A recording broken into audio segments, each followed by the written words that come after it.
Hi, this is John of Trish and John's Gardening Channel. Today is May 3rd, 2015, and today we are going to be grafting our tomato plants. We've got several different kinds of heirloom tomato plants that we're going to be grafting to our Maxifort rootstock today. First thing we wanted to do before we get into that was to kind of give you an overview of what we've got going on here as far as tomatoes. Again, we've got a Cherokee Purple. Most of the seeds that you see here are the plants are from Baker Creek Seed Company. We've got 3 Cherokee Purples. These are doing quite well. All of them just about the same stage of development. These 2 that you see here, that is a tomato carbon. Now we only got 2 tomato carbons. We planted 3, but we did not get a good propagation on one of them, so we may not be grafting that. I want to save 2 of those, probably just to put straight in the ground. I don't want to take the chance of losing one of the 2. We want to put both of those in the garden, so we'll probably not be grafting the tomato carbon. So the next 3 you see here, 1, 2, and then this little guy here, he's way behind the other 2. These are the Amana Orange. Okay, so the next 3 that we're going to show you are the San Marzanos. We originally were not going to put these in our garden, but we were able to get some seeds from our local nursery, but we decided to go ahead and try that. We thought that this would be pretty cool. These are straight from Italy, those seeds, so we're hoping that we get some good production and use those for canning, etc., etc. So okay, so next up is the Sun Gold tomatoes. We've got 4 of these.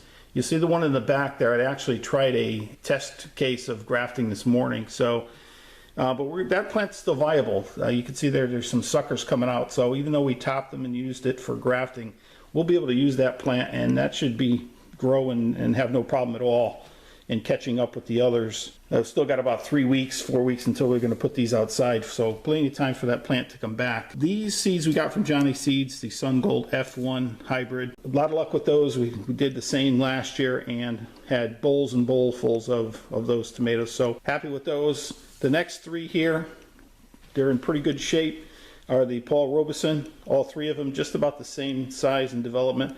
We'll be grafting one of these today onto, again, the Maxifort rootstock. So if I swing over here, I'm not trying to move the camera around too much. The next 2 here, these are actually these 07s. These were grown in 2007, the last time that I grew these tomatoes. I forgot that I had these tomato seeds, and I said, let me throw them in the ground this year and see if they grow. So they've actually come up. They're not the healthiest plant. They're not the most vibrant, which may be because the seeds are 8 years old. But I'm going to try and grow these. These are excellent Roma tomatoes, very prolific and very strong plants, and hopefully they'll grow this year, and I'll be able to get some seeds and then kind of move forward from there and grow them every year. So okay, so the next 4 tomatoes that we wanted to show you are the Black Crim. These are doing quite well. We've got 4 of these, so we'll definitely be grafting one of those today. And these again are from Baker Creek Seed Company. We're really happy with these tomatoes. This is probably my most favorite tomato out of all the ones that we're showing you today. And the last 3 that we got going on are the, what are these? Pink Brandywine. We've got 3 of those. Probably be grafting one of these, probably the one in the solo cup here. And you can see there, again, from Baker Creek Seed Company.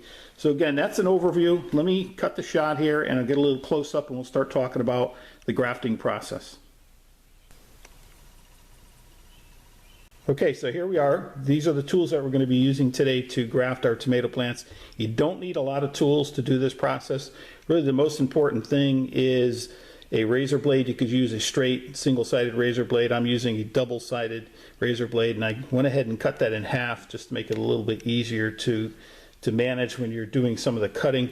I've got some clips here. Don't know if I'm going to have a lot of luck with these clips. This is the first time grafting, and I tried earlier today one of a test case graft. Didn't have a lot of luck with these clips, so I'm going to see if they work here today. If not, I've got another method that I'm going to use, kind of an ad hoc method, but I think that should work just as well, again, if those clips don't work.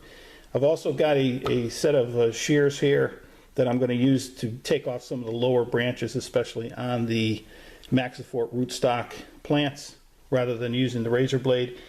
And also what you want to do is a good isopropyl alcohol. You want to make sure that you do this process cleanly as possible. You want to wet down all of your tools, wipe them off with the alcohol, and kill as many germs and bacteria as you can before you go ahead and actually do the grafting process. So, okay, so we're going to cut the shot, and in the next picture we want to show you just a quick diagram of the different types of methods that can be used to do the grafting, and I'll show you which one that we prefer. The next thing we want to show you today is the methods that can be used for grafting tomatoes.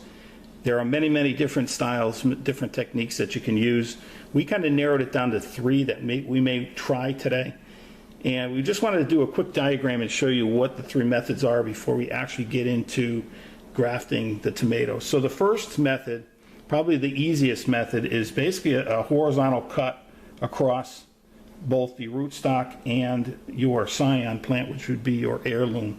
So you would end up with, here's your scion on top, again a straight cut across, and then your rootstock, again a straight cut, and you would have your plant. So basically you're just splicing the 2 together and then coming in with some mechanical means of holding those 2 together. A lot of people use tubing. You would slide the tubing between the 2 halves. A lot of people I've seen, actually, people use crazy glue to hold the 2 halves together, etc. Spring clips, I can show you the spring clips here. These are what we were looking at using, if you can see that. Okay, I didn't have a lot of luck with these, I have to tell you. I'm going to show you a little bit later why. But you could certainly, whatever mechanical means you feel is best to hold those 2 halves together, go ahead and do that.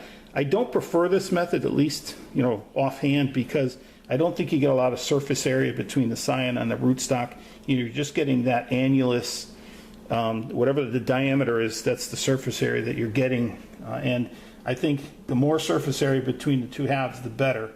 So let me show you the second technique or method, which would be to cut on an angle like this. Rather than horizontal, you cut on a 30 degree or 45 degree angle. That is more of a Japanese style, I guess they call it. Let me fix that guy up. All right, so you would cut on, let's say, 45 or 60, 30 degree angle, however you want to look at it. So you would end up with your scion, the top half, with that chamfered edge, and then you would end up with your rootstock. Now what you want to try and do is have the same angle. Some people put the plants together and then make one cut. So that way, you're going to be assured of getting the angles to be the same. That's very important with this method. And then again, any mechanical means that you really feel that you prefer, a clip, tubing, tape, whatever, crazy glue, you can go ahead and do that. So this method is a little bit more preferred in my opinion, I should say, because again, you're getting more surface area. When you cut it on an angle like that, the surface area here is greater than if you just cut it straight across. So I think that's a preferred method just for that one reason. And let me show you the third method, and this is my preferred method for right now. I tried it earlier today, and again, it's the first time we're trying these methods, so we're learning here, so bear with us if we don't get it exactly right. But what you do is you take your rootstock, rather than cutting both of them horizontally, you take your rootstock and cut it at the base or wherever you're going to cut it. So now if you look at this, we've got a rootstock plant, and then you take a razor blade and you cut it straight down the center of the stem, essentially splitting the 2 halves of the stem. Then you take your scion, and what you want to do is create a wedge-like shape. So you've got your stem, and then you would chamfer it, if you will, very thin. So you want that on, here maybe a 15 degree angle or so, is as sharp as you can get it. Then you would take your scion and you would then push them downwards and open up this, and what you end up with, let me just kind of show you what you end up with. You end up with something that looks like this. Okay? Something like that. Now what's nice about this method is you're getting all kinds of surface area in there. You've got surface here and surface here, where the 2 plants are going to have a better chance, in my opinion, of grafting or taking, because you're getting more connection between the two plants. Now, what's difficult I'm finding about this method is when you come in with your mechanical means, clip, tubing, whatever you're going to use, when this compresses, it has a tendency to push these two sides together, and it wants to push your scion up and out of the connection there. So these clips that I showed you, let me show you it again. These clips that I show you, I don't have a lot of luck with these. I'm probably using the wrong size. That might be it, but unfortunately today I don't have anything larger, so I'm going to have to improvise today. I'll show you what we do in a minute. But you know, when you put this clip in there, it creates a side pressure, and this guy just wants to pop right out of there. So that's it. That's the third method. Again, I just wanted to show you that before we get into that. The first thing we're going to be trying, or the first method that you're going to see here as we get into this, is going to be this method here. Okay, and we'll see how it goes. We're going to get into grafting the first tomato here, and we only got one shot at this, so hopefully I can do this seamlessly and not have to start over, because once we start cutting, you know, you can't go backwards. So the first thing we do, again, you want everything isopropyl alcohol. I wipe everything down just to make sure everything's clean, and I do that in between cutting. So I did one earlier today. I did a sun gold earlier on top of a Maxifort, and you know, now that I'm going to do the next tomato, which happens to be a black crim, we're going to go ahead and wipe everything down and make sure that it's clean. So that's very important. So the next thing we're going to do is we're actually going to, with the shears, I'm going to take off all of the large branches or leaves, if you will, of the tomato plant. Now, I've heard that this plant, you know, when people look at this, it's a little bit bigger, I think, than you normally would graft. I've seen a lot of people graft at a much earlier age, but I did this for a reason, and I'll tell you exactly why. What I wanted to do, I like to bury my tomato plants deep, and once you graft and you put it outside in the ground for the first time, you can't bury that plant any deeper than the graft. You don't want the heirloom or the scion touching the soil when you plant this outside. And since I want as much root propagation on these plants, especially the rootstock, as possible, I want to bury this guy outside, and I want to bury him deep. I've been burying him deep every time we potted this up. If you look at some of the older videos, even when it's a very small age in a 3-inch net pot, let the plant grow, add soil, add soil, add soil, and we're going to continue to do that, or have continued. And when this goes outside, the reason why I want this to be taller is so that I can bury him again another 4, 5, 6 inches in the ground and get all this root growth as much as possible. So that's the main reason why I do that. So okay, so I've got the main leaves off, and I want to kind of take a look at my black crim, the scion, if you will. I'll also take off some of the lower leaves so I can get a better look at this tomato plant. You're not going to need any of these leaves. You want to take them off because you don't want the plant, as it's healing from the process of grafting, you don't want these leaves on the plant. So you could just go ahead and right off the bat take off all of the upper leaves. I leave about that much, at least that's the plan. Hopefully you can see that. So I'm leaving about, you know, just the top crown, and I leave that one little leaf there just because I think it's, you know, I don't want to take all the leaves off. I've seen people do that, but I prefer to just leave that one on. So, you know, once I get it to this point, now I'm going to judge the diameter of the main stem here. And again, I want it to be the main stem. You definitely don't want it to be anything like, you know, an offshoot branch. It needs to be the main stem. And I think just looking at this, I'm going to go ahead and cut this thing right about here. Okay. And again, I do a straight cut, you know, as straight as possible. You don't have to be perfect with it. And the next thing, let me just check the camera here. I'll get a little closer. See if it's in the shot. Sorry, guys.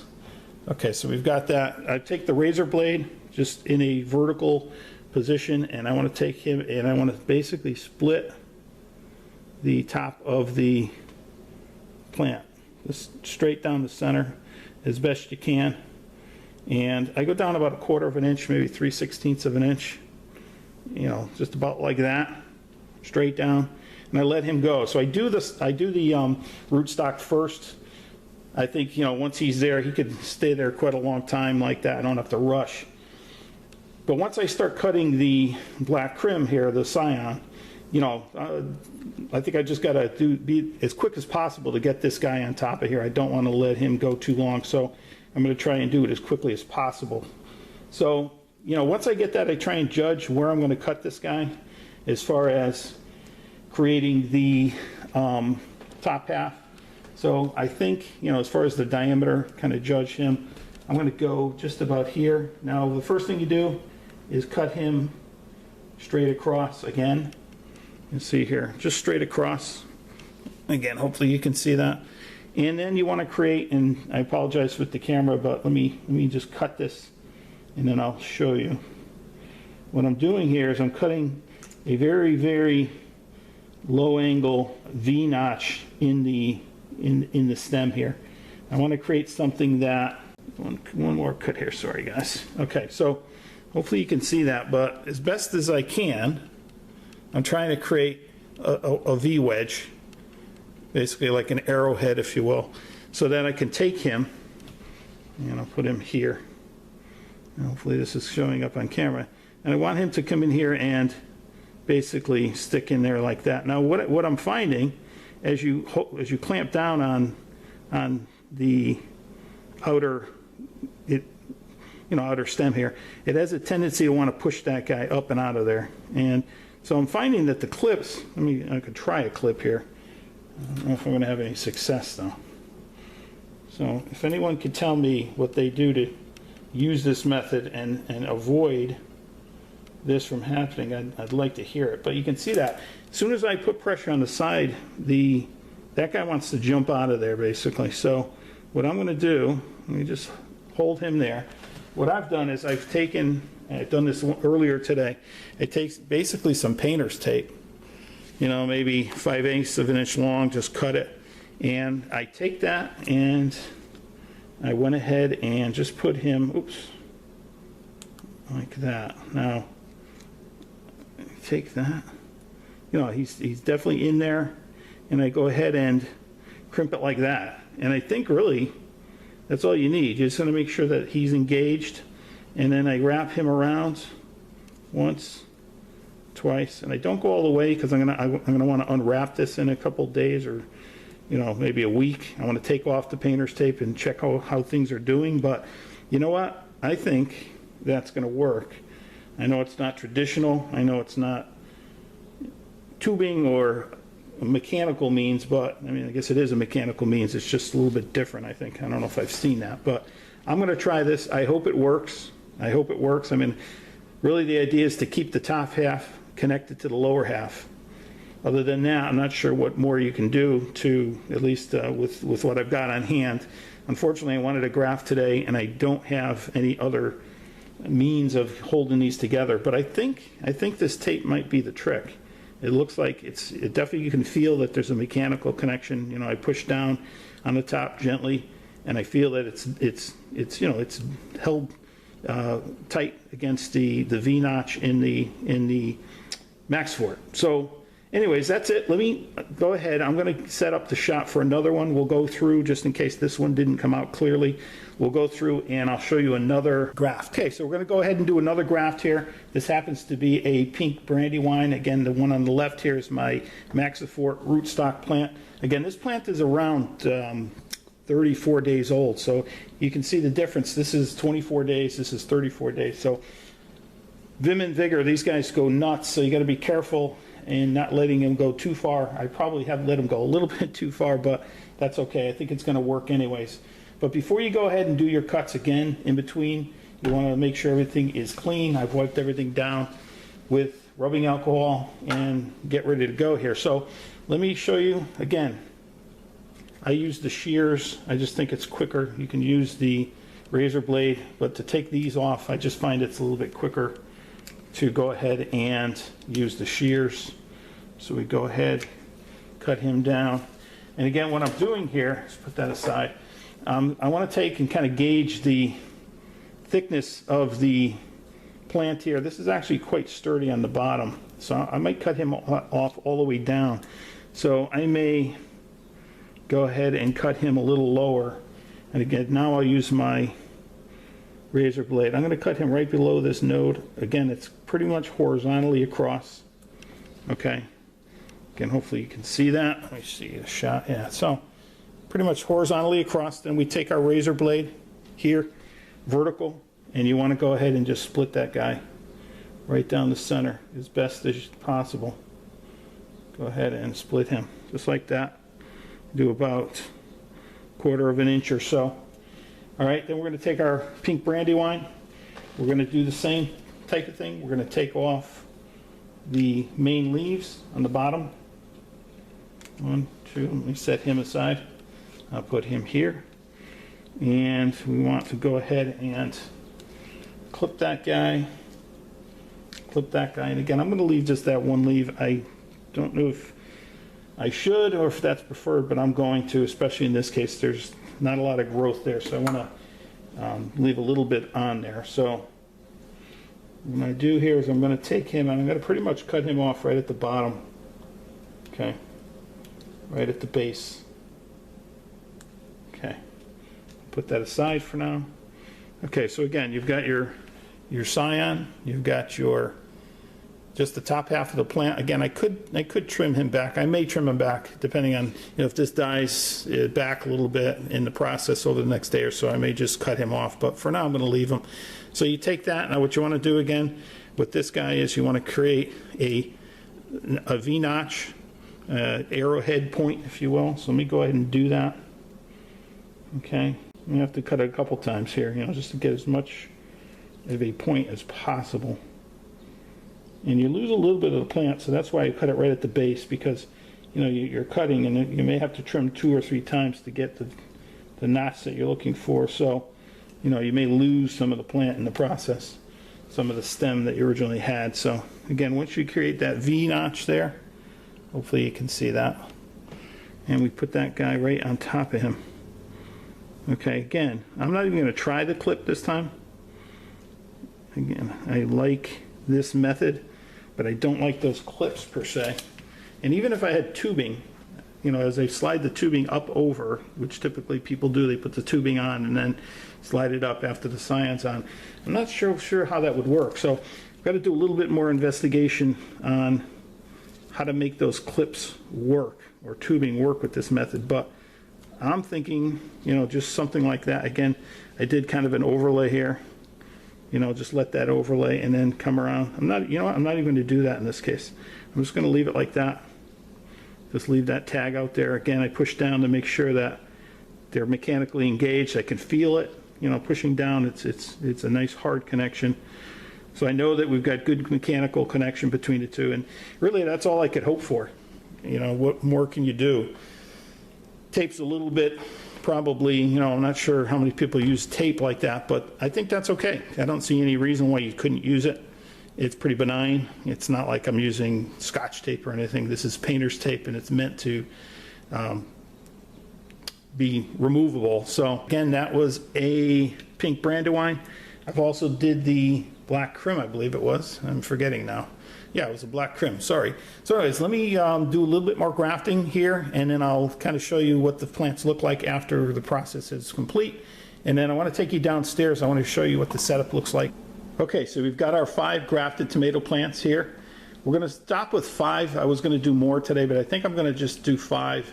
Wait 2 or 3 days. I want to see how these guys are doing before I commit to any more tomato plants being cut in half, if you will. So I've got the Paul Robeson. It looks, the top looks good. They're going to wilt. I understand that. So we'll let them wilt and kind of heal themselves over the next couple days. That's a Cherokee Purple. That's a Sun Gold.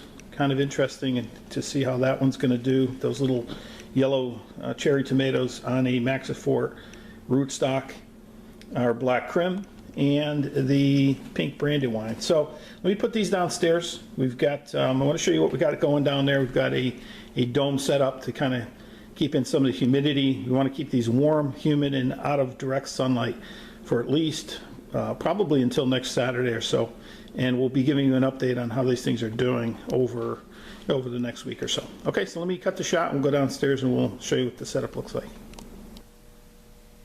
So we've got our plants downstairs. We've got them under a dome and we've got them on a heating pad. We want to keep them warm and we want to keep them as humid as possible. It will be pretty humid down here. I think with the dome that'll help. And we're downstairs in the cellar, which is generally fairly humid anyway. So this should work out quite well. We've got them under a light for right now. I'm going to be turning that light off over the next several hours just to kind of let them have a breather, and hopefully they will start to set up here. So we're going to be watching these over the next 5 to 7 days, and we're going to be giving you an update as we go along with these. Hopefully we get some of these that take, and in the next 3 days, if I see that these things are not completely dying off on us, I'm going to go ahead and graft some more of the plants that we have upstairs. So, and we'll be giving you an update on that as well. So that's it for today. Again, we hope you enjoyed this video. If you did, please like us on YouTube and Google+. That would be fantastic. If you can subscribe to our channel on YouTube, that would be fantastic. We would appreciate that. And again, that's it for today, and we will give you an update soon. Have a really good day. Cheers.